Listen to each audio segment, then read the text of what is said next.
School has started back over the last few days, late last week.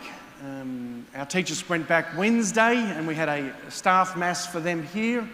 And then our students have started to go back on a Thursday and on Friday. And our readings today introduce us or ask us to think about the role of teaching and the role of the teacher. Jesus is a great teacher. And hopefully in our lives we've had some great teachers as well. I think about some of the teachers that I've had. Some were fantastic. Some left a great impression on me. And I also remember some that were terrible. Some that I think brought the worst out in me, and I probably saw the worst of them as well. We probably can think of teachers like this in our own experiences of life. I know an older generation, maybe some of the parishioners who are here in the church today, remember sometimes the discipline that some teachers might have used in the classroom. They were a little bit more enthusiastic with the cane than perhaps they should have been, or the strap. That wasn't my experience of education, but I know that was the experience of some generations of people. A number of years ago, when I was living in Rome, different people would come to visit and they would get in touch with me and they're saying, oh, we're visiting Rome, we'd love to have a look at certain things. If we could be able to get close to the Pope, that'd be good, and so on. And the principal that I had from when I was in high school contacted me. And he said, I'm coming to Rome with a few former students and we'd love to be able to attend one of the audiences with the Pope and to have lunch with you and see a few other things if we could. Well, I said, yeah, sure, come on, no problem. Let me know the dates and so on. So we planned it all out. And he came, and this principal had already well and truly retired. He was in his 70s at this time. And he brought 3 former students with him who were in their 40s. And he told me the story about them. 2 of them he had expelled from the school because their behaviour was so terrible and it was a danger to the other students that he had to expel them. He found another place for them. Another had left school in year 10. But this principal didn't just say, oh, well, they're not my responsibility anymore. I couldn't really teach them maths, I couldn't teach them science, my other teachers couldn't get through to them. But he took a care for them in a deeper sense. And 20 years after these kids had finished school, they went on a trip with this former principal around the world. They came to Rome, they saw the Pope, they met me and other people along the way. And it was quite incredible to see what the role of a teacher was. The best teachers are not the ones who just teach us how to read or how to write or how to do maths or music or whatever it is. But the best teachers are the ones that teach with authority. This is what this gospel today is talking about. Jesus comes and he speaks with authority.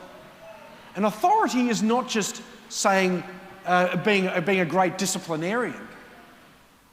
The one who speaks with authority is the one that speaks from the author of all that is good, the one who speaks from God and helps each person to recognise that relationship with God. That's what the best teachers are. And if we probably look at our experiences of our best teachers, it wasn't just the subjects that we did really well in at school that we think we had the best teachers.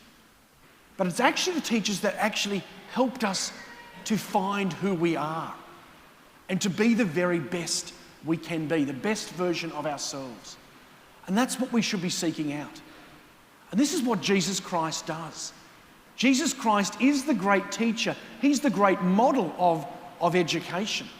That he comes and speaks, but he doesn't just speak on the specific topic that he was meant to be speaking on. Jesus comes into the synagogue, he starts to read the scriptures and he starts to speak. But then there is someone who's possessed by a demon, by a presence of Satan. And Jesus then brings about a change in this man to give him hope, to give him life. And that's what we should seek in our teachers as well. Think about your teachers today, the ones you've had throughout your life. Think about those ones who made a great impression upon you. A bit like Jesus Christ made a great impression on those who heard him in the synagogue. in our gospel today. Pray for those who left a great impression upon you. Some of you might be teachers yourselves or have been teachers. And hopefully you've recognised that it wasn't just about trying to get people to learn the periodic table or to learn how to use a saw or whatever it is, but it was something greater. It was bringing a hope. It was bringing a deeper sense of the author of all that is good, Jesus Christ, into another person's life. The second reading, St. Paul writing to the Corinthians, talks today about the role of being a single person and the role of being a married person, and that each have different qualities, each have different commitments. We know as a single person we can commit to living a life, hopefully not just about self, but about the things of God. And as a married person, we think about what we need for ourselves, but we also think about the needs of each other and the needs of our children. And within all of that, our attention should still be upon God.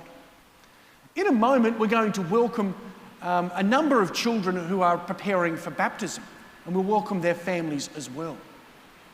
For their families, baptism is not just a ritual that we go through, but is a commitment the family are making for the individual child to become attentive to the ways of Jesus Christ in our world.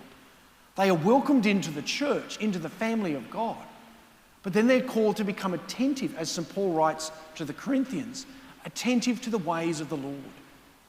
And that happens in our relationships. It happens in taking up opportunities of service in our family and in our world. And that sometimes happens as a single person, but as a married person, it's sometimes a little more complicated because we've got more people to think about. So for those who are single in the church, commit to being attentive to the Lord and taking up opportunities of service beyond what you do for yourself. Service in the world. And those who are married, know that your first priority is being attentive to the Lord.